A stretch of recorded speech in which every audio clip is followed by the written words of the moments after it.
country. That's great.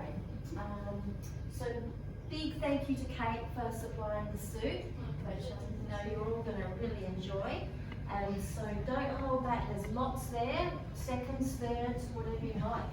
And also big thank you to Peter for the courage to put on this whole event for the people of Waiala, and also for his support for me as well.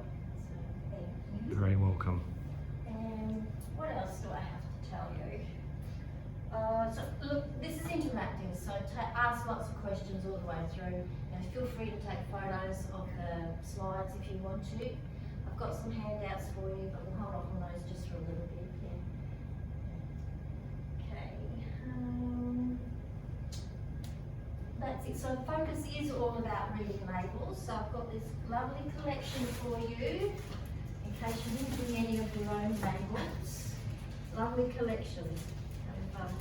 Some good, some but will be helpful for us, I think. Right, let's see if my system's working here. Okay, so I'm a naturopath, so just very quickly, what is naturopathy? It's a whole system of wellness based on recognising the innate ability of the body to heal itself. So things like food is medicine, bit of herbal tonics if I can persuade people that the bitter taste is actually very good for you, and other things like that. Yeah. And also just a really quick little disclaimer. So clearly I'm not going to give any medical advice today, and I can't give any individual advice, but feel free to ask me any sorts of questions, that's okay.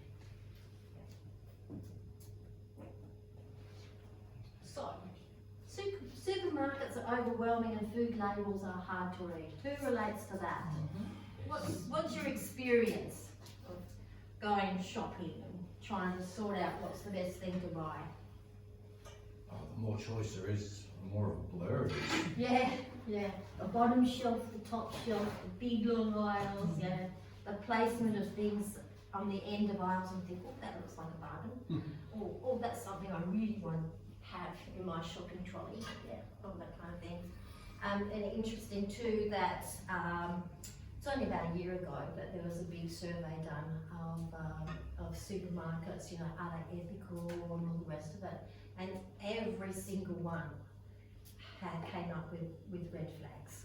So yeah, they're out to make money, after all. However, there are some good things, some good choices that we can make around supermarkets. Foods and so forth, and so hopefully by the time we finish here tonight, you'll have some clues, some hints about what to do. Alrighty, so how do you actually choose your products at the moment? If you go in to buy a certain type of food, how do you choose?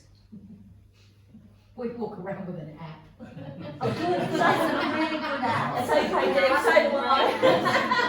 What do you use to yucca? Yucca? Yeah, yucca, it's a good one. Exactly, I Yeah. was going to ask whether you So it adds half an hour to your shopping though. Until you get savvy with it. I know I still scan everything now. Does that tell you how many sugars and fats and all that in it? Yes. Yeah, so it gives you a rating. It's as detailed as you want it to be. You can go in and then go deeper if you Yeah. want. Yeah, a lot of our additives and hazardous Yeah, additives. it's very good, and it's got that red light system too, so it's not too bad once you get used to it. Yeah, was designed originally for parents of young children, but it's pretty applicable. Yeah. Is it there? It's got a carrot on there. Does cosmetics and that too, like Yeah. as well as food. Yeah, it's good, isn't it? There's some other good ones Well, around just too. Yeah. gives you good or bad, and then it tells you sort of why as well, and then if you want it, it tells you even more. Yeah. Just a big So tell you. thing to watch out for, folks, is when if you're doing online shopping, which is great, you know, saves time, Just draw a all carrot. the rest of it. However, there is currently no requirement for when you do online shopping for the product to show information. So, you know, that's an oversight, I think, and something perhaps that should be regulated. That's in your online shopping, did you say? Yeah, online shopping, Yeah. yeah, the click and collect and all the rest of those sorts of things Yeah. that you do. So about where do you actually start. So first, make a proactive life choice. Where have we heard that before? To eat healthily. So that's the foundation. Yeah. Menu planning is going to save you a lot of angst. So who menu plans at the moment? Yeah, for the whole week. And the meal prep. Both do. Yeah, excellent. Yeah, it just saves so much time, and I don't know how you can run a family without doing some menu planning, some week planning. So which kids going where, and fitting in the massages and the gym sessions and all the rest of it too. You can plan all that sort of stuff. Then work out what meals are going to work around it. And that kind of thing. So yeah, meal prep, same thing. Set a designated time to do some things that are going to save a bit of time. Chop up your few vegetables, your celery and carrot sticks and all the rest of it. That's nice. We okay with that? Yeah. Yep. Yeah. Less light, less sound? Yeah. Yeah. Yeah, so meal prep, another good thing to do with your meal prep is to make a little sprinkle mix. So, spices, seeds and that kind of thing, because you can add heaps of nutritional value to your food if you have that little mix there ready. And I find that it's easier to have a little container in the fridge ready for the week, just sprinkle on the salads, on the soup, on the curries, whatever, rather than relying on when you're doing your food prep for the meal to do it. Yeah. And change up the flavours and all the rest of it as well. Yeah. And also cut yourself some slack. So, we know in natural medicine that 80% worth of effort is going to still give you really, really good results. So if things don't always work out as well as what you want them to in terms of menu planning, reading your food labels, whatever, it's not, oh, I'm a failure. It's, oh well, next time. And it is okay to eat chocolate occasionally. Just make it really good chocolate. Hot chocolate, fine. Yeah, you got hot chocolate too here? Good. No worries with it. It's just it's an occasional treat, not 3 a day.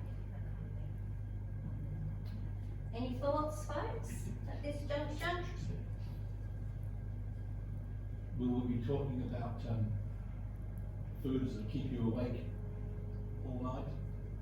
I haven't got it planned, but is there something you want to particularly? Well, I don't sleep very well at all, and I can't figure out what it is. So I just wake up, sleep for a couple of hours, wake up for 3 hours, and then wake up, then sleep for an hour, and then wake up. So. Do you feel refreshed in the morning? Oh, sometimes. Yeah, I mean, generally I don't sleep during the day, but. Yeah. If you've got enough energy to get through the day and you feel refreshed in the morning, then it's probably not so much of a problem. Well, I hope so. Yeah. That's the case. Happy to get tested for more. I get tested for sleep apnea. That'd be my thing. Yeah. I have sleep apnea and that's one of my things. Certainly getting some sleep studies would be a good thing to do, a good place to start. Or maybe see a naturopath, So, the best option, of course, for eating is to eat fresh, cook fresh, seasonal, air peninsula produce. I rave about them all the time, but their stuff is so good. That's the best thing to do. Make sure you're getting a range of fruit and vegetables, in particular, nuts, seeds, legumes, good quality meat if you're choosing to eat meat. Eat the rainbow, all these things that we know. Yeah. And try new stuff. Try new foods, new recipes. Air Peninsula Produce does bring out some really weird fruit and vegetables, which is fantastic. Yeah. Just remember, as I said, just pump up, pimp your food. Use the herbs and the spices and things to add flavour, massive nutritional boost, interest, colour, variety. So I've got a quick question. An observation really, just in my experience, I feel like sometimes we think we need to eat a big food, and just looking at those sprinkles and hearing you talk about the nutrients don't weigh 3 kilos, they don't have to be a whole fillet of chicken, but it could be just a sprinkle of something.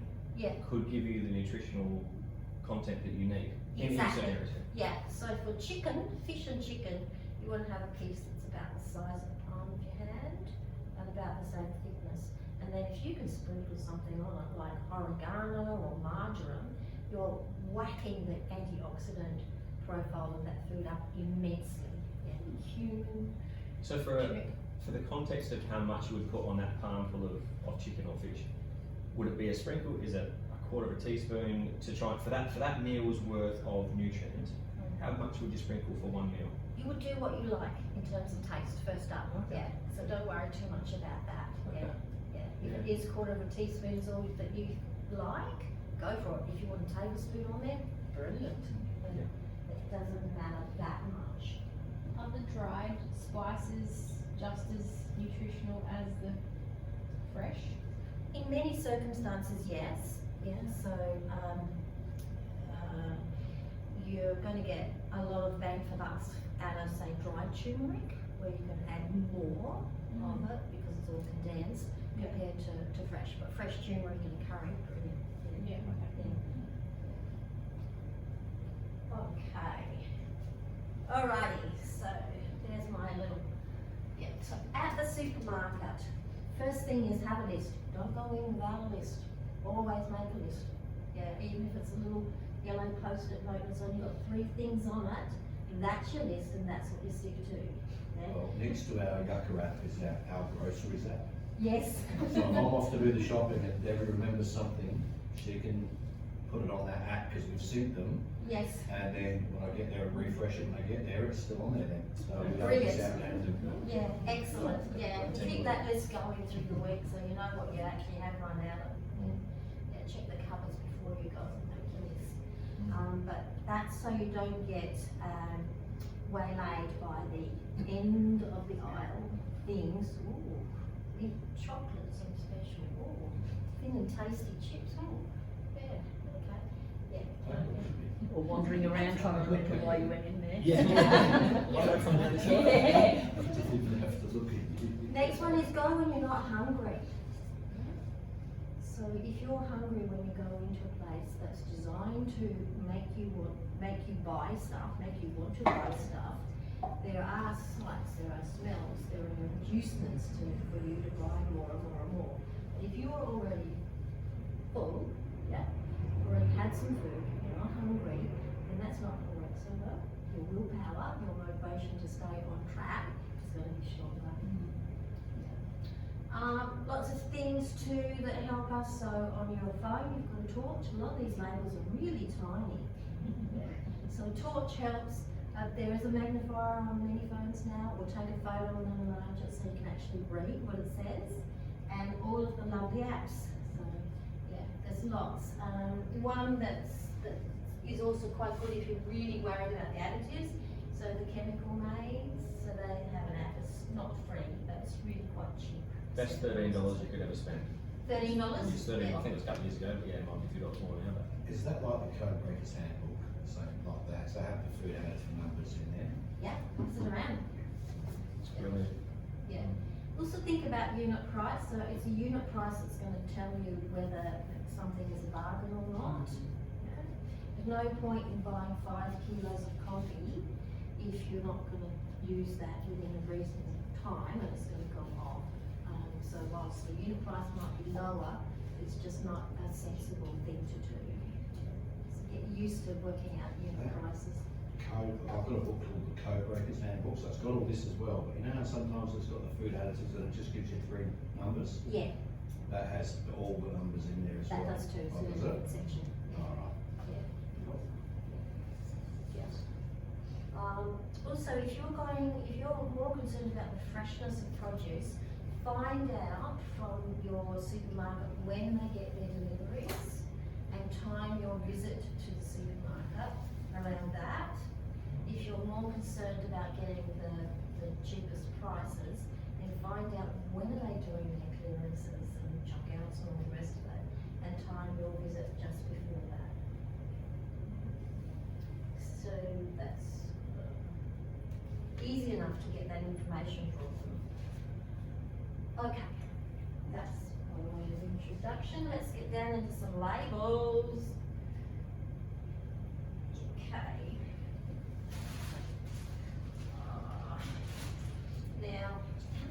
hand out with me? 15 people here. Okay, so I think I've got not enough handouts. So if someone's prepared to share, Yeah, we'll I'll let this one read over my shoulder. yeah, so let's do one set of handouts from this end and one set of handouts from this end. And if you would like to have your own set, then just email me and I'll send it all with me and I'll send it out to you.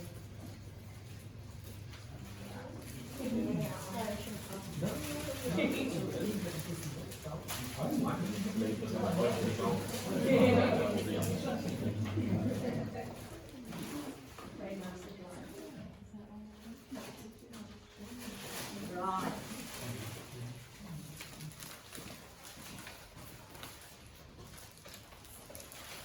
Now there's not a lot of variety in these.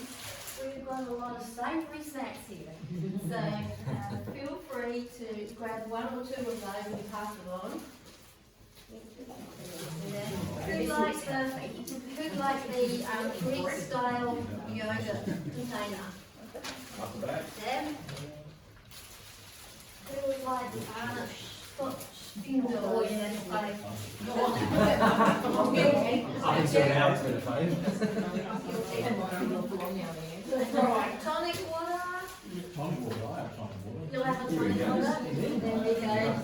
Yeah, and the last one is the figure eight, sticky fix.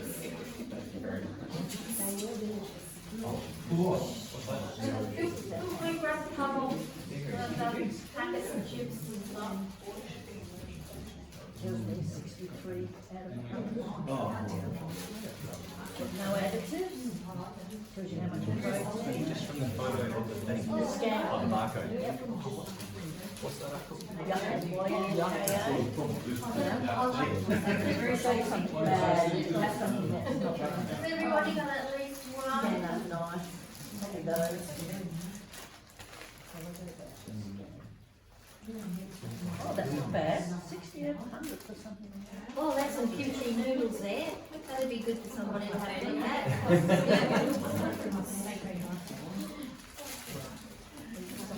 No, I don't have anything, that's okay. Where we continue, we go to this one. Now, before you get all very alarmed and think, why has the naturopath got so many packets of chips? We don't fit to get good and And get I don't something mind, so that some are, but we'll tell you why. But I used to do some of this work at TAFE, and the students would bring in samples, and there's a lot of savoury snacks. Everybody got some? Oh, we need to come down the front. Okay, so what's the main purpose of the product packaging? Look enticing, yeah, thoughts? Enticing to the kids. Enticing to the kids. Yep. Shiny.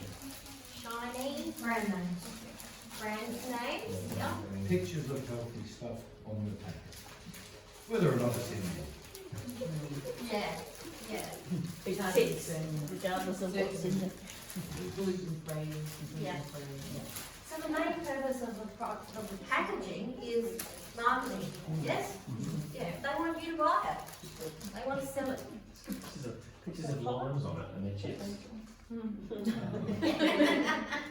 Yeah, a load of black pepper. By the way, people, black pepper is excellent to add to everything because it aids the absorption of other nutrients. There's got an ingredient in there called piperine, which helps other things absorb. So if you like black pepper, lots of it. But is it cayenne or cayenne? That's a red one that's really going to. Highly different, yeah. Highly different. Yeah, so that's more like a chili.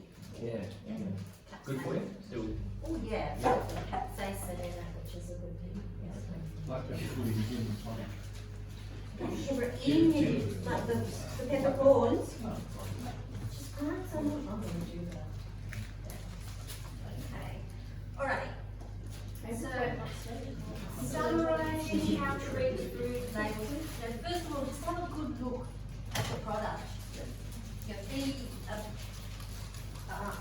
bit of a detective around it, like Pete was. You know, it's got the limes and the black pepper looks really good, but it's actually a thin chip covered in oil. Quite nice, but yeah, there you go. Yeah.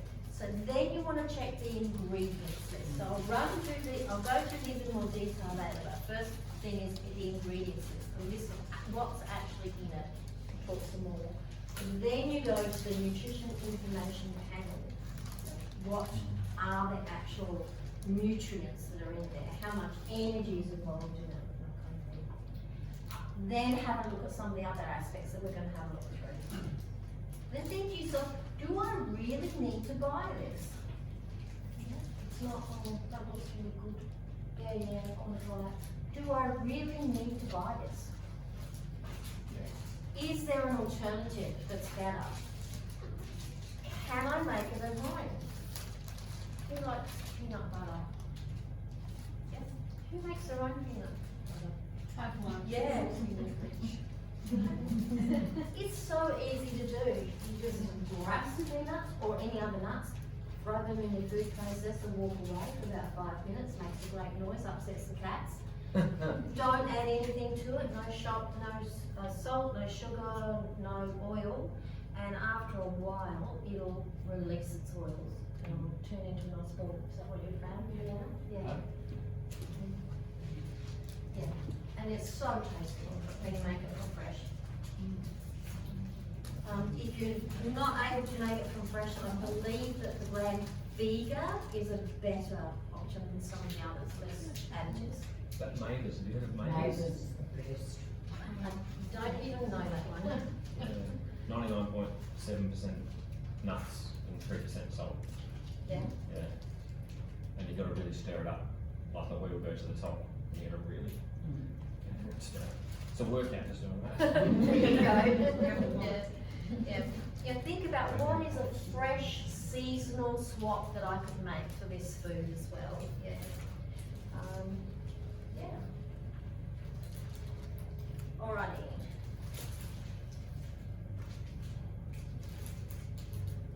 So at first glance, so looking at the packages that you've got here, what is the food product? I have to think about that. Does that packaging clearly identify what the food is in actual fact? I'm not sure. That's good cheese. That makes sense.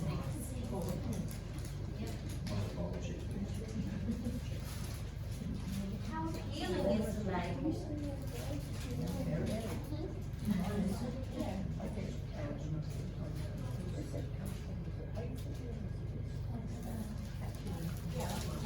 Is it aimed at anyone in particular? Like anyone making a comment that the kids get attracted to this particular look of the product?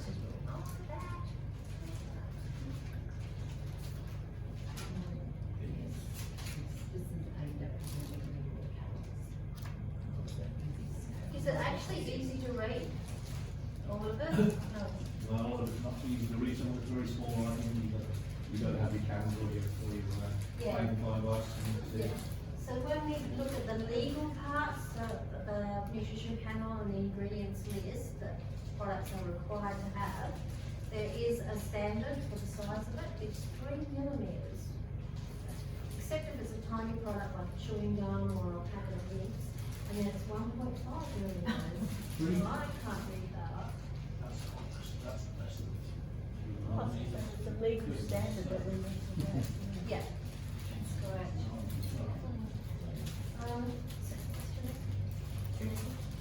Trinity. So Trinity's got this lovely bougie figurine sticky figs, and that's a bit different to some of the chips and so forth, yeah? Mm. Yeah, so it's catering for a different style of marker, yeah? This is trying to get the wine snobs and so forth. They were really yummy, that old gift. They were really yummy, I was sort of semi-dry, like a semi-dry tomato. I like the food, yeah, yeah. Alright, so who has the time to read a label when you're in the rush of shopping? Typically, you don't have the time, but Yeah, I do a lot looking for specific, like protein content and things like that. yeah, yeah. It's worth your while taking a trip or two to most people have like a standard set of ingredients that they get. So it's worth your while actually taking a trip or two and invest the time into reading all your labels so that you've got that good grounding. And then you can go in and say, yeah, I know that this home brand one is fine to get, tomato sauce or whatever it may happen to be. Yeah. Yeah, and then when you're in a rush, kids in tow, or you're just going to pick up a few things after school or whatever, you can just very quickly do it. You know already what you're getting. Yeah. Who's bought something and the packet looks really good and they've got it home and the actual thing that you've got is nothing like what it looks like on the packet? Yes. A little package to a sumner or something like that, and it's just because that rains. A giant packet with a smaller label. Yeah, shrinkflation they call it. Yeah. That's good. So there are some items that actually don't need a food label, so tea is one of those, water, alcohol doesn't need a food label. Yeah. Yeah, bulk flour that's going to the baker, anything that's for immediate consumption, so your actual fruit and vegetables. Homemade food sold at places like a farmer's market, that kind of thing. Soup. Does anyone want some more soup? There's lots there. More good. Yeah, come up. Yeah.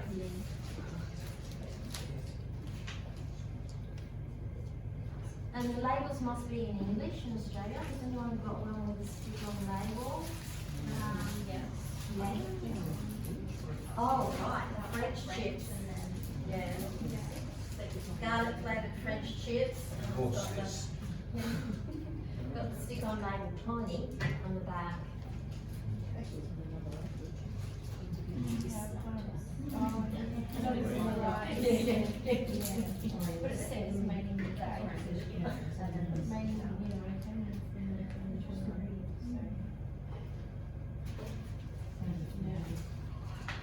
Just have a look what's in your resource kit, girl. So there's a worksheet. Feel free to go through, putting some notes down as we work through. And then there's a couple of handouts that we'll use in a sec. I'll show you going through. So what do the food labels actually mean? This one's from FANSA, the Food Standards people. The next one, Eat for Health. How to understand your food labels. Another really good one. Soup, anyone else? Sean, soup? That's where I'm things like, type 1 diabetes. Yeah. So that's what I'm trying to, read all the labels and everything. A lot of people mine like, that's free, thinking that was healthy, and the sugars are. So yeah, exactly, yeah, so that's my thing of trying to. Yeah, it's actually. I'll talk a bit more about that in a sec. So we've got the plate diagram, so some of us who went through school a little earlier than something later, will know that we used to have a pyramid. So in Australia, it was quite a while ago that we adopted a plate, which is a better reflection. 2017 we adopted a plate. So, and interestingly, a survey was done of people shopped according to years.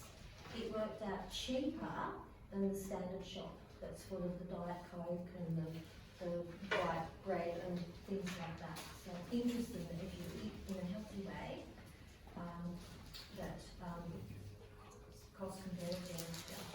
There's a little thing about additives, which is designed to be bulk and put into your purse.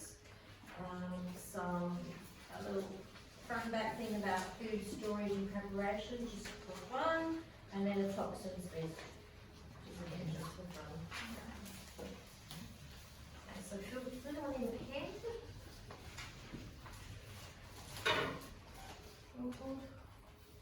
I'll take them.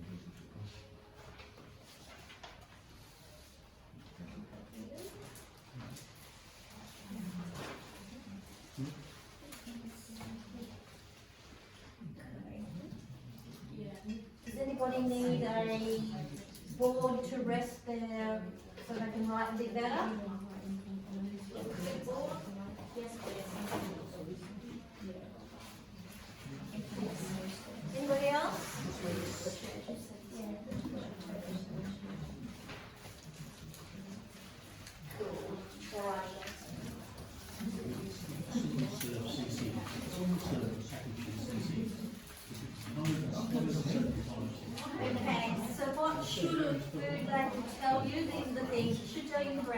you were saying about the brand, yeah, so, the brand should be nice and clear, that's, that's what they're trying to market, a particular brand. The actual name of the product, the ingredients list including additives and those that are more detailed in the nutrition panel, the manufacturer's contact details. So very often now they're putting a QR code, so that's the easiest way to get in touch with all of the details. But it's got to have an address, at least. So we all got that. What about your French chips, Brianna? Have they got the contact details? You should have the contact details for both the manufacturer and the importer.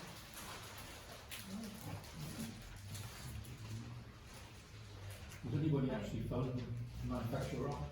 That's the whole point, if you get an adverse reaction, or if you want to complain about the fact that you bought this big packet and it was 3 in 1, or whatever, that's why the manufacturer's details are required to be there. So yes, as consumers, we should be exercising our rights. I do phone them up. Good I on have you. done, yes. And what kind of result have you had for?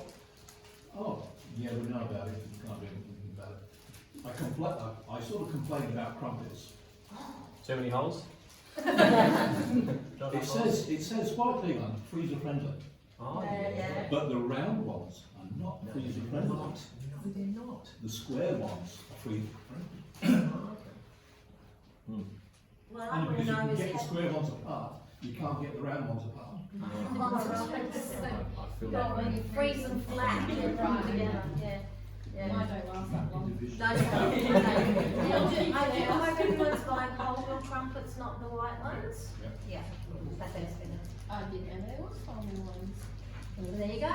Oh, They don't actually scan well from that app, though. okay. Even the wholemeal ones? So why, So- so why do you suggest wholemeal instead of the normal crumpets? Just like any option you can have that's going to have that higher nutritional profile, the better. Yeah, Yeah, same as white bread and wholemeal bread. yeah. Less processed.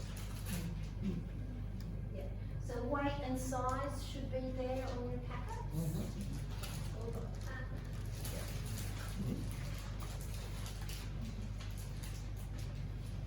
Should have any allergen information, so it should say whether it contains nuts or gluten or whatever, or was processed in a factory that does also process those kinds of things. Dates, which we'll talk about in a minute, may have storage and serving suggestions. Anyone got one with a serving suggestion? Way, Andy? that's all right. You can put these chickpeas in a bowl.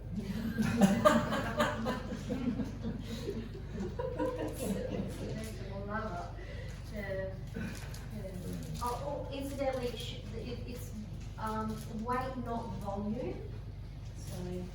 So often there's settling in whatever sort of packet it's in, so yeah, it's still about the same weight, yeah. That's from 2016 in Australia. Country of origin and manufacturer, now all of this sort of information is iffy, because sometimes it'll say made in Australia and imported ingredients, or mainly made. What's some examples that you've got? This one here was interesting before I was reading. Made in Thailand, was distributed from Yarra, South Yarra. Yeah. It's really important ingredients. It tells you a lot, doesn't it? And 99% Australian ingredients. It contains fresh products, no preservatives. The only thing it's gluten-free and no artificial colour. It doesn't have what like saying contains lactose, which most people would normally know that yogurt would, but it doesn't say it. Yeah, so it's allergen information that they're required to put in, not intolerance information. Yeah, so the difference being an allergen, a food allergen, it's your immune system is reacting, whereas with an intolerance, it's very often to do with the gut immune interface. So a food allergy can't be overcome, it can be modified but not overcome, whereas food intolerances can, with some work, often be overcome. So you're born with allergies? There's a genetic link, yes, but it's still got to be treated. Okay. So is that like gluten intolerance? So- So my wife was born and could eat gluten, and then she hit 18 and she got really sick from eating gluten, so now she's celiac. Right. But she wasn't, but for 18 years she could eat whatever she wanted, and then something flipped. Yeah, so she did have the gene for Must have celiac, had it, must yeah. have had it, Yeah. and then, the bucket just got full, tipped it over. Yeah.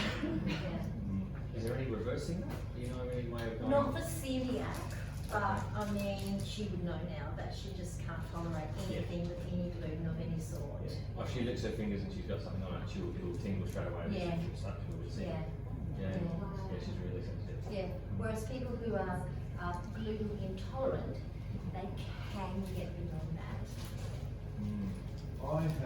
I get diverticulitis, and I had a hair test done. Do you do that? HDMA, I can do those, I can do those, Ah. And so, you know, they test you for over 600 products. Oh, that other one, yeah. Yeah, I did that one and it came back the first time that I had 120 food intolerances. Then a couple of years later, I did it again, and it dropped to about 80 odd, and some of them were different. So Yeah. what's going on there? Yeah. Like a week, is that, they just give me back, yeah, you can't have this, don't worry about it, thanks for your money, or is that something Yeah, that's changing? I used to offer that test, I don't any longer. I'm not gonna say it's no good, but I think there are better ways you can usually, if you wanted to look at your In saying that, nutrition. I did change my diet completely after the first one, and that gut pain I've been having since the 90s just pretty much went away. Yeah. But then I did the other one, and yeah, some of the things are different and some of the things are not. Yeah, to do with the health of your gut, the health of your gut microbiome, and what you're eating, what you're absorbing, so that is gonna change over time. Right. Yeah. Okay. Okay, where are we up to? We'll come and have a look at the other sorts of things later. Alright, so these are the main labelling tools, we're gonna get into a bit more technical, legal sort of stuff for now. So the ingredients list is compulsory. All manufactured food goods must have an ingredients list. All manufactured food goods must have the nutrition information for you to identify who they are. The next two are voluntary, so the dietary intake of what percentage of vitamin C is in this food, that kind of thing. It's voluntary, but it's very, very common in Australia. And then the health star rating. Who's got one with health star ratings? Yeah. So the hardest snack got ratings like, this one's a 1. They're a 5. Yeah. And these are 5 and 50s are 1. Yeah. So, we've had 12 months of voluntary compliance with the health star ratings. The compliance rate was 14%, which isn't enough, so we're now likely to go to a mandatory. Who does the rating? Yeah. It's all through the Department of Health, different parts of it, yeah. Like the manufacturers have got to come up with a rating, yeah.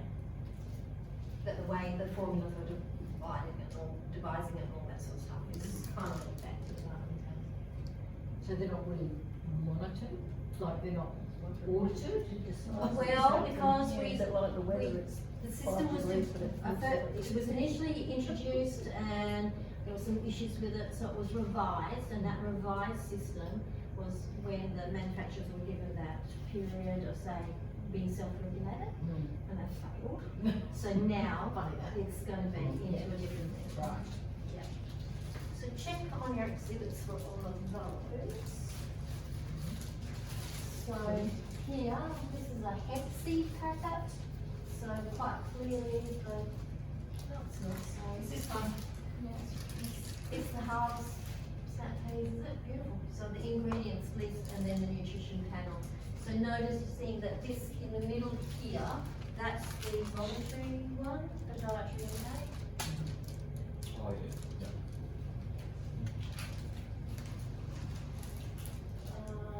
Okay, so what's the difference between ingredients list and nutrition panel? Pretty simple. So So the ingredient list tells you what's in the product, and it should be in order of percentage of it. So yeah, so your nutrition panel is going to give you more information, more detailed information. Number of serves per packet is quite interesting. Have a look on your exhibits and see what's it saying in terms of serves. What are the figs?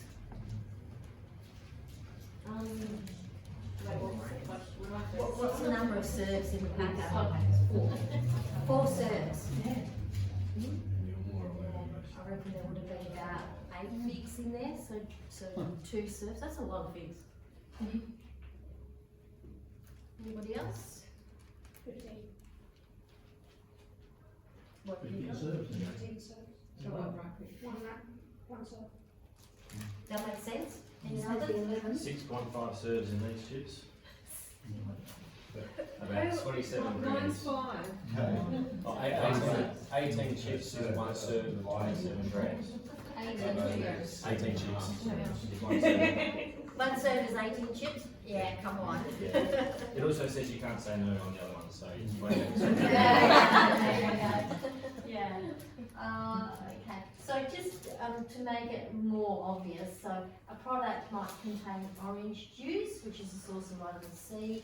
So the ingredient is orange juice, and that's from the compulsory ingredients list. But the nutrition panel should be showing vitamin C. So 5 per serving per 100 grams, and then it may show you the RDI, the recommended daily intake from dietary guide. Question, Sue. Yep. A few packets here, so these are chips. So 61% in the ingredients, the first item is potatoes, 61%, and it's 175 grams, so 61% is about 100 grams. So where are the other 75 grams coming from? Like the next ingredient is canola oil or sunflower, maltodextrin, sugar, and mineral salt. They're the next ingredients. Yes, there's a lot of it in there, isn't there? So 75 grams of this 175 is potentially canola oil, sugar, salt. You got it? Oh, that's incredible. Yeah. That's disgusting. That's and just all the pictures of potatoes. It says less sodium, that's salted. On the Yeah. front of the packet it says, Yeah. that makes you feel like, oh, that's the better option. Yeah, correct. There you go. Okay, so the ingredients list what's actually in the product based on weight in descending order, and we've just had a really good illustration there. So have a look on your exhibits, what's it actually saying in terms of, has anyone got any more disgusting examples?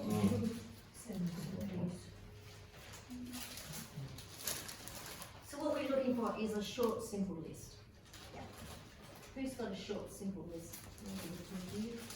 Brianna? I've got potatoes, which is 63.9%, and then sunflower oil, which is 31%, and then it's salt, garlic powder, natural flavouring, which is milk, and then butter. So Not too bad.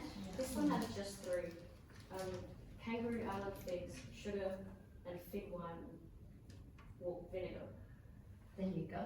Figs are 90% sugar anyway. Plus sugar. They're not added sugar. Figs are really Yeah. nice, super. Yeah, yeah, but also high in fibre and iron and taste. So when food labels say sugar, that means added sugar on Added top sugar. of what the actual Yes, figs would already have normal natural sugar. yes, Okay, That's so it's right. not taking into account the sugar that's in the actual. No. Right. Okay. So if anyone's got a label that has salt or sugar or a different name for sugar right at the start of the ingredients list, that's one you put back on the shelf. Energy. On your ingredients list.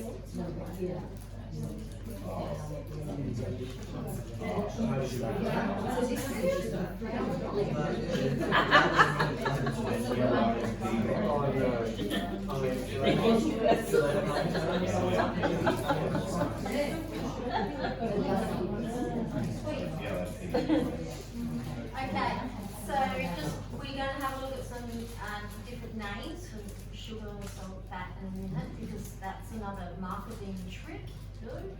So in yours, Peter said maltodextrin, Yes. as well as sugar, I think. Same thing, just sugar. Multi-nutrient is sugar. Yeah. So this one was, yes, so the oils. So potatoes, canola oil, and or sunflower oil, and then maltodextrin, and then sugar, and then mineral salt, potassium chloride, and then Yeah. salt. So that's two separate things. So two sugars, same thing, Yep. 2 salts, same thing. Yeah. Yeah. For people who do have an allergy, the ingredients list should include the allergens as well. So if someone has an allergy to peanuts, for example, the ingredients list should say peanuts. And so it's one way of knowing to avoid a particular product. And also there must be an allergen warning, so that's another way of knowing. Yeah. Okay, so that's the ingredients list. Short, simple is much better. And there are some tricks. Okay, so the nutrition information panel, so that one there, yeah.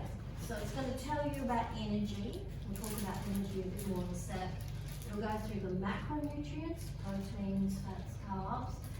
May tell you information about fibre. It's starting to become more prevalent, and it should also tell you about sodium.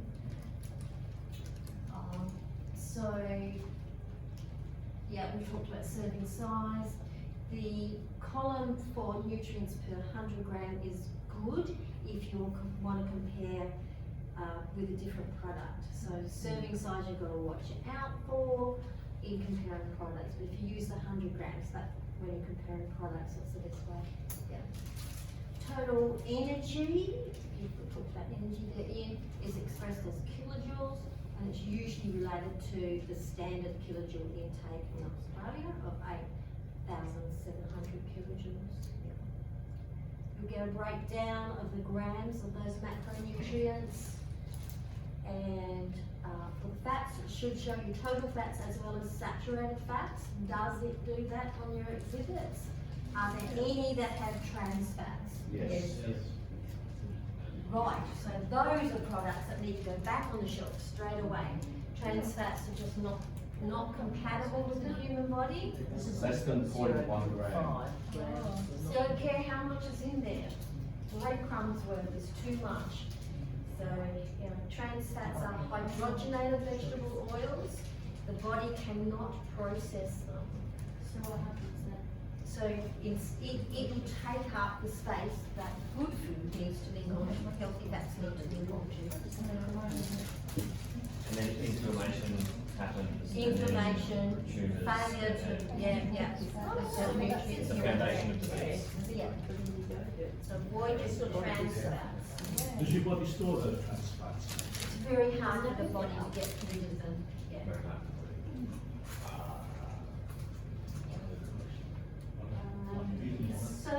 Sodium's shown because of the link to blood pressure. And fibre optional extras. Anyone got one with some decent sort of fibre? What's these? Well, tell me. 2 grams 2 grams in what? per serving. Per serving, so serving Per is. 100 is 8 grams. Dietary fibre, 2.8. Oh, so that's pretty good. Oh, mine's 8 grams. It's better than this. What's your average? Yeah. I don't have trans fat. Average If I want to be quantity trans, is 14.2 grams per year. Could be trans I fat. have sheer human hair. Anybody else got some good fibre? CC's have got 3.4 grams of fibre per 100, It's pretty high. and the chips, the potato, that's CC's, which is corn, but then the light containing chips doesn't have fibre listed at all. Yeah, there you go, so, yeah, it's optional. And Shinji, what does it say for fibre on that one, if at all? I don't see fibre. That's a shame, because there's a lot. I was gonna say, there should be a lot there. Yeah.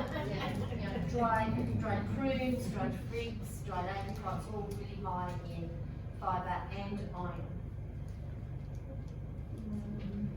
But are they full of sugar? Oh, no, natural sugar, aren't they? Natural sugars, so yeah, use sparingly. Yeah. You wouldn't have 18 dried apricots someone said energy. You might have to. No. Okay. We'll just quickly have a look at the concept of energy. So you may not be able to read that too well. I'm up there, I'll just talk you through it. So energy in, what you eat is energy in. So a whole lot of factors that affect that, what your appetite is, what your family traditions are, how you're feeling, you know, are you emotionally overeating, etc., etc., etc. Yeah, and then the factors that influence the energy out. So that's the key thing to think about. So when I think about, first of all, there's the energy that your body needs for just being. So breathing, heart working, all that kind of stuff. All the basic things. The energy that you use just moving your body. Which we all do need to do. So moving your body. There's energy for that. There's energy that's needed to cope with the situation you're in. So if you're cold or hot, take some energy. And then finally, there's energy that's used in actually digesting a meal. So it's all those different sorts of energy that's used. That slide is very useful. Are we able to get a copy of that at all? If you like, yeah, if you want to just email me or take a photo, you're welcome to take a photo, or I can get it posted into the group. Would that be a good thing? Yeah. Pete can help me with that Sure can. Thanks. and remind me. Yep, make a note. Yeah. So this says the same thing but in a slightly different way. So obviously someone who has a very active job is going to need more energy than someone who sits a lot. Someone who sits a lot and but also fidgets a lot is using energy. It's a good thing to do, is to fidget, never be still. Except if you're kids. God's sake, just slow down. Tell me about it. I especially have 10,000 steps before lunchtime, it's going to work. It's just chasing Archer. I think this is also interesting too, and a reflection on modern life. So we've got dates across the bottom from 1900 up to 2000. And there's daily energy expenditure, so across the world wars, and then with the introduction of time-saving technology and so forth, home computers, the internet, look how daily energy expenditures just plummeted. But plot that with time-saving technology and time-wasting technology. And it's just, I just think that's a really interesting reflection. Which is why we do need to move. Excuse me. Also the concept of energy density. So we've got a lovely little stomach there. 400 calories of oil is going to fill up that much in energy terms.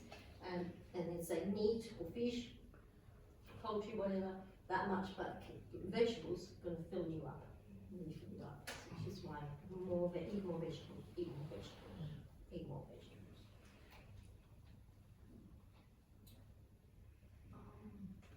Okay, the nutrient, this is getting into some technical sort of stuff now. So the nutrient reference values, this is going to lead us into talking about the recommended daily intake, dietary intake. So Australia and New Zealand work very closely on a lot of the regulatory mechanisms around food and food products. And the nutrient reference values are going to look at nutrients, so what's on the nutrition table, on the recommended daily intake, rather than food groups, which is what that plate diagram looks at, the food groups. Yeah. The sorts of terms that we're talking about are RDI, so you've heard that. Recommended dietary intake of a particular nutrient, a vitamin C or a zinc. Adequate intake is where there's no RDI, so they don't have enough scientific evidence yet to actually establish an RDI. And then some nutrients have an upper limit. So things like selenium, which is absolutely critical for the human body, for good thyroid functioning, for antioxidant production, and so forth, but it's very, very finely balanced. So 400 micrograms per day is the upper limit for that. You can get a good supply of selenium by eating Brazil nuts, 2 a day, should do you well.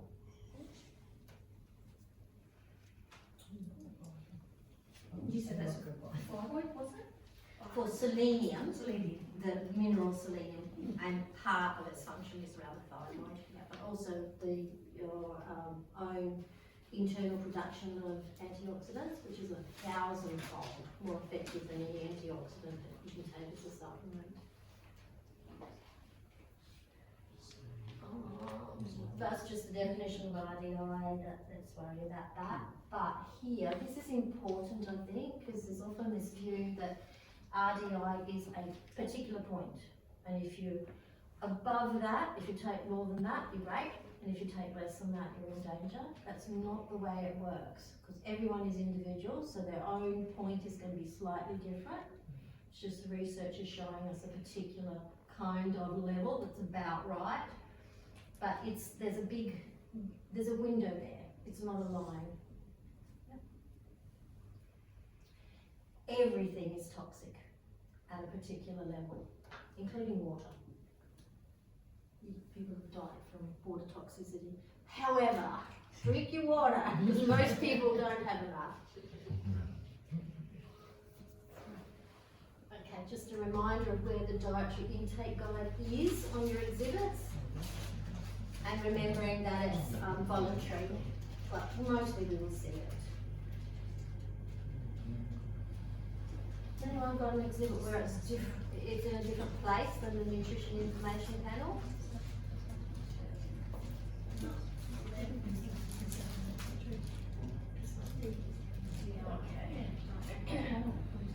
Pete, we're close to time, shall we just keep going? Everyone happy to keep going? Yeah. Everyone happy to keep going? Yeah. Okay, so with one of your handouts there gives the actual amounts for what's low fat, low sugar, low salt. It's one of these, one of the early ones. And I can never remember which. Might be that one. It might be that one or the other one. All about how to understand labels. It actually gives you the numbers. And they're up there as well. Yep. Yep, so for fibre, those products 3 grams or more. Your chickens were quite good, weren't they? Well, Other than the for trains. fibre, not for trans fat. Get rid of that. Doesn't matter how good they are. No, take it away. Yeah. Just to confirm to you, so even like 0.3 grams of trans fats? Yeah, do it. If it says trans fats on the label, just put it back. Just don't go near it. You know, we're all going home, we're all Yeah. coming now. Oh, I'd love to hear I that. hope so. I How really often love do to they hear put that. trans fats in food? How often do they put it in the food? Oh, lots, lots and lots. So there's a lot of public pressure against it nowadays, but it's, originally came out from America. It was just a good way to use up their hydrogenated vegetable oils. Yeah, because they're cheap. Cheap enough. I want to explore that just a tiny bit. So they have this stock of stuff they know is indigestible to the human body, and they're putting it in food to be eaten by human bodies en masse. Yep. And they're doing that, and they're okay with that. I know that seems like a ridiculous, obvious question, but that's what's happening. That's not a joke. It's not a joke. Mm. We know that big corporations do these things to us. But the foods naturally have it, it's not something No, that's no, added? it comes from chemical processing. Oh, it's just that this yogurt only contains like fresh skimmed milk, fresh milk, live yogurt cultures, no preservatives, but it has 0.5 grams of trans fat. Wow. In yogurt. It- Yeah, and you think like this Australian made, and Yeah, and good name. yeah. 99% Well, contact these people and say what's going on. Yeah. That's what makes me think of it. It contains some natural. Yeah. that work for me. Yeah, someone might have a chips packet that says 25% reduced salt. Reduced from what, you may ask? Reduced from that company's own product. Yep. It's got the two little asterisks next to it, so 40% less sodium with two little asterisks. Then you turn it over, and it says that is Smith's original thinly cut potato chips. There you go. So it's 40% less sodium from the original version. Yeah. Another brand would be smaller again, Yeah. better again. Yeah. Oh. And then I question, do they even sell Smith's original thinly cut potato chips, or do they just make them really, really salty? So 40% less isn't really much different anyway. I think they do exist. They do exist? I reckon. Some different names for sugar. So there's a huge, and this is from a few years ago.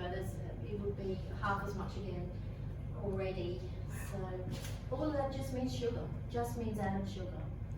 So Choice, the Australian Consumer Association, has done a lot of work around this. If anything contains high fructose corn syrup, again, that's one to go back on the shelf. Don't buy that one. It's highly inflammatory.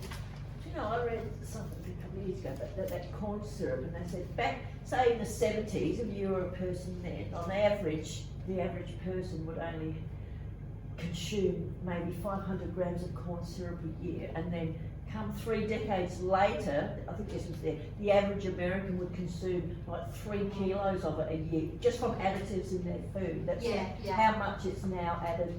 Yeah, and there's a lot in fast foods too. With the changes. So artificial sweeteners, you might think, oh, sugar, there's a lot of that added, but it doesn't mean that artificial sweeteners are any better a choice. Some, like these sorts of things, they're not too bad. They're still adding sugar, therefore adding energy.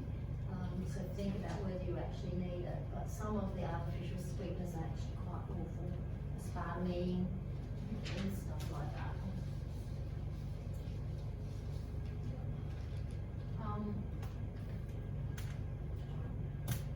Sneaky names for salt.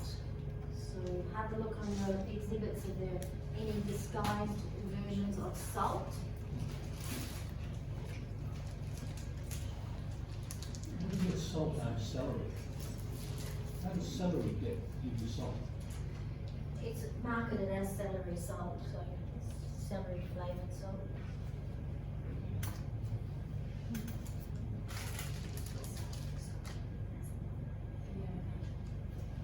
Which MSG was quite demonised a few years ago. It's not actually the sodium that people are reacting to, it's the glutamate. So it's like a flush, big flush of glutamates. Maybe not as dangerous as what it was once thought to be.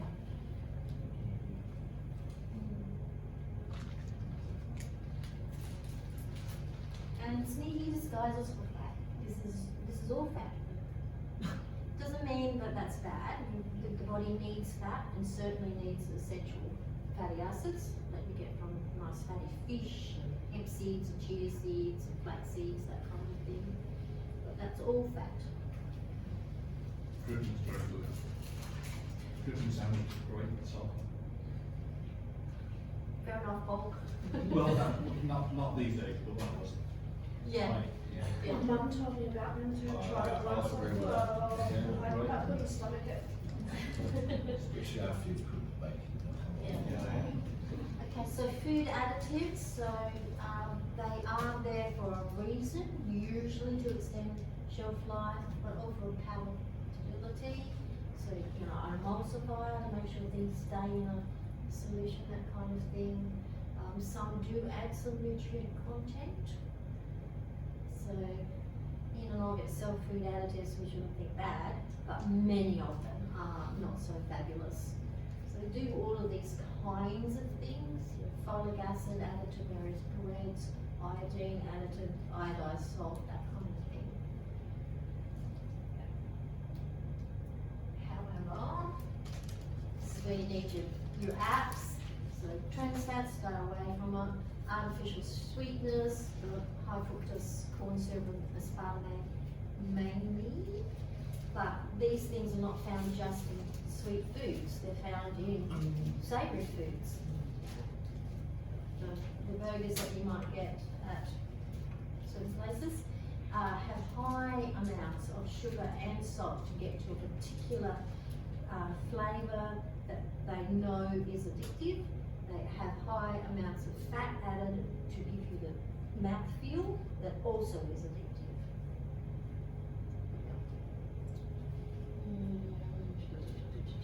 Watch out for those kinds of things. If you do need to go, please just walk out. Dates, so use by date if there's a health and safety reason why something has to be eaten by a particular date. Maybe the yogurt has a use by date on it, Dad, does it? Oh, it probably would have, it's usually on the lids. Oh, it's usually those. it is, yeah, we don't have that, yeah. So it is actually illegal to sell food past its use by date, and there's some particular things up there that you just would not use past the use by date. Most foods, however, and many of your exhibits there would have the best before date, so it's pretty flexible. And just use your nose and your eyes and your common sense about whether it's okay to eat past that date. I think it's alright if you've got cheese, it's got to be that white stuff on the edge and you just chop it off. Bread I wouldn't. I would get rid of the whole loaf if there's any more. So bread has a baked on date. The tortillas, they wouldn't have a baked on date because they're like shelf stable, aren't they?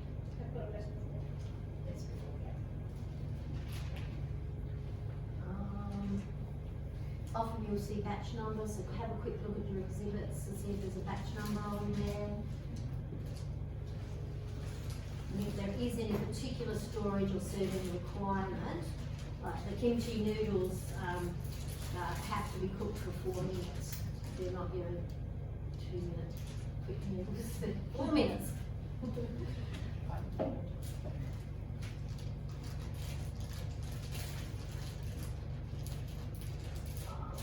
Allergens, so we talked a bit about this, so things that must be declared. Sulfites also, for people who have that reaction to sulfites, if there's a certain amount.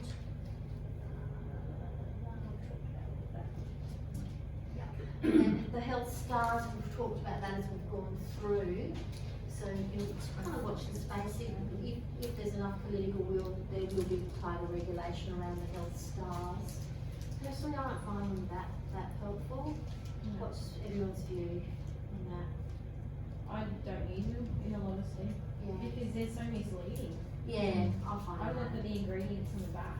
Yeah. I suppose the more money you drive them with, the higher the health star you get. So I think heart foundation stuff, Yeah. controversial. Yeah, and corrupt. Yes, Yeah, that muddies the waters for every other little rating that you see. Because you Yeah. hear about those things that are proven to be, that actually happened. Yeah. And then it's, well, how are we supposed to believe what this means now? Exactly. I've got one of those on my washing machine, That's, and the lower the better. that's an energy rating, Paul. Yeah, I know, but it's the same thing though. It looks Yeah, exactly the So same, yeah. it's deceptive for It somebody is, going it's to the buy wrong way something else, round, that is the yeah. marker, Yeah, should be low. Because it's inverse. Yeah. You gotta turn your head upside down and read it properly. yeah. And now you might have any number of other sorts of logos and things, so just have a quick look and see what you've got on your exhibits. Anything like this?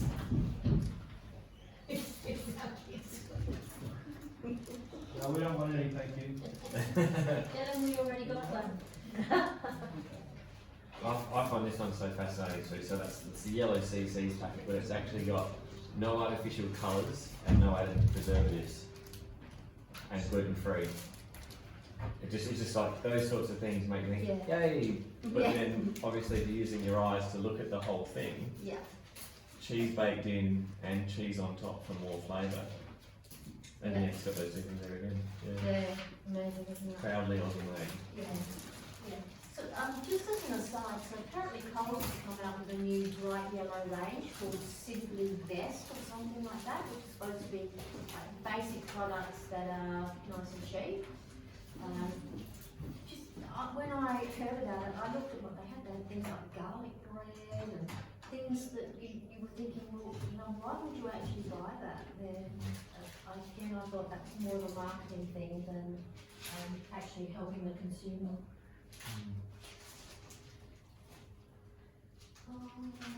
And there's a whole lot of other claims that you'll get there. Watch out for natural, doesn't have any legal definition, keto friendly, baked not fried, none of these have legal definitions. Diet and light, that's when you get into sugar substitutes or the salt, fat to make it different. If you do have this symbol, R, that's a registered trademark, and many of you will have that symbol on the pack somewhere. That means average. So if they can't weigh every packet of chips just in their production process. So average. So it's quite a close range. It's not like you're going to get 20%, 80%. It's close. That's what that means, average. How strict are the laws around when they claim something's organic? Is that? There's no law, no regulation around organic. They can claim that. In Australia, there's like about 7 different certification codes for organic, which is, I think, a shame. It should be all combined. It'd be a lot easier for the consumer.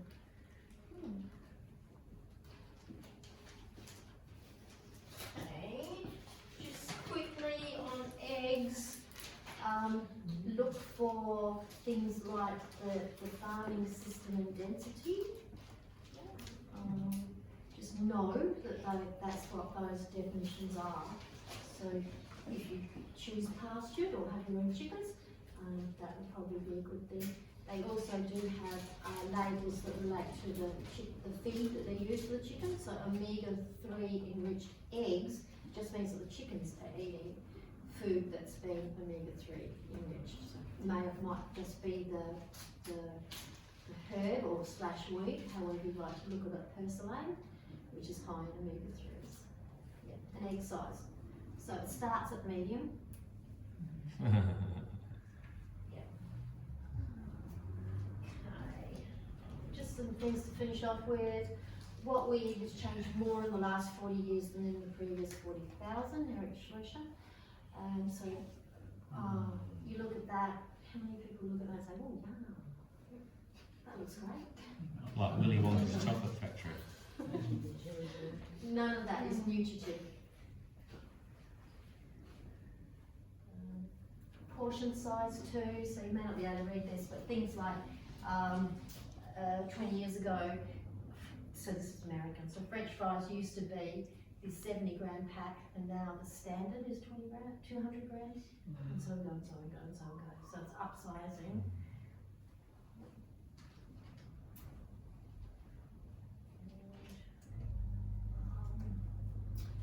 Sorry, but the problematic foods in terms of being ultra processed, here we have them.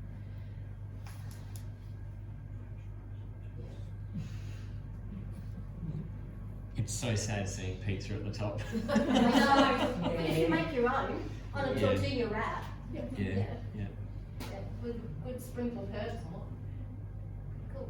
I just wanted to run this past you because most food is processed. Yeah. But this is the new classification that we're using globally now. So group 1 is food that's recognisable as food. Yep. And then all the way down through to ultra processed food. So this is the stuff to avoid. Your soft drinks and packaged snacks, most of the labels that we've got here. Reconstituted meat, pre-prepared frozen meals. So they don't actually have a lot of resemblance back to group 1 at all. So hopefully we'll get to the stage where on the labels it actually has the NOVA classifications, which will be easier than the health stars, I do think. So NOVA's a name, not an acronym. I don't think we'll do this in the interest of time, but just looking, you can think, white bread, what would be a good alternative? Whole grain, whole milk Well, grain. don't use bread. Yeah. So what about sourdough bread from the bakery? Well, now you've got me. Yeah. It's you'll make your own. Yeah. But, you know, a burger with lettuce leaves around it, or mushrooms, or that kind of thing, or a salad rather than a sandwich, are things to think about. Actually, it's a good point, because one time at KFC, instead of the bun, they just had 2 fillets of chicken, and then they had the salad in the middle. I quite enjoyed that one. I'm joking. Was it really It was a legit menu item though. Does anyone remember that? Like the double zinger? And you weren't Yeah. joking. Okay, alright, let's just rattling through now. So nutrient dense foods, so things that are really, really good for you. Oats, fabulous, but not the little sachets of flavoured oats, the quick oats. Full of sugar, that, isn't it?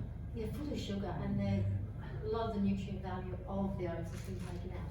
Go to your rolled oats, they're just almost as quick, or better steel cut oats, if you can get them.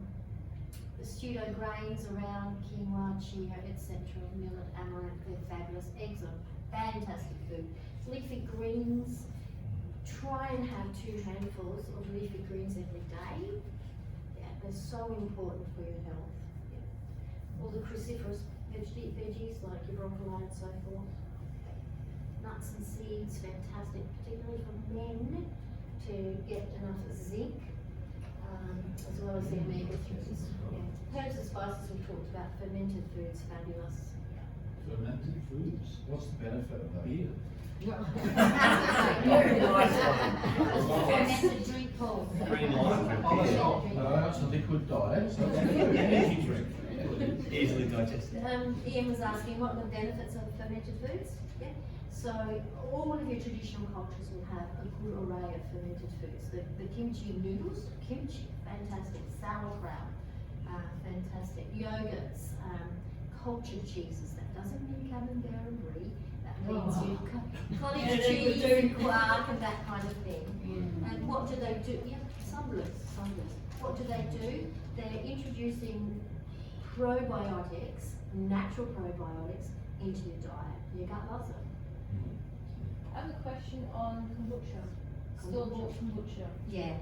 It says no added sugar, but I tell you what, it tastes so sweet. Yeah. What's the actual deal with that? Okay, so kombucha, you have to have sugar to make it, Yeah. right? So, and it's the sugar ferments to create it, Yeah. So, where was I going? What's the deal with it? Yeah, look, it's easy to make at home. Yeah, Yeah. I tried. You tried, yeah? Yeah, Is there anything- actually, I did try the kombucha. I tried the water kefir. Oh, What have do you you think? ever had that? Well, it went mouldy because there's mould in the house, and yeah, Oh, someone's coffee grounds. yeah. She's looking at you, Aaron. Yeah. Yeah. Two ways, one for. It's alright, I was slowly getting rid of it. Yeah, so with the store-bought kombucha, you look at that nutrient information panel and see Yeah. what it says in terms of energy, in terms of sugar, Okay. carbs, sugar, and so forth. But Yeah. a lot of them are just not decent food. Yeah. Yeah, okay, because the one I generally buy has got the mother in it, so you Yeah, can see yeah. the little bits. Yeah. And it makes me feel better that it's actually got that stuff in Yeah. it. So authentic. Yeah. What's That's that one called? Milks, I thought you might like to see this. So, if you are looking for a plant-based milk that is reasonable as an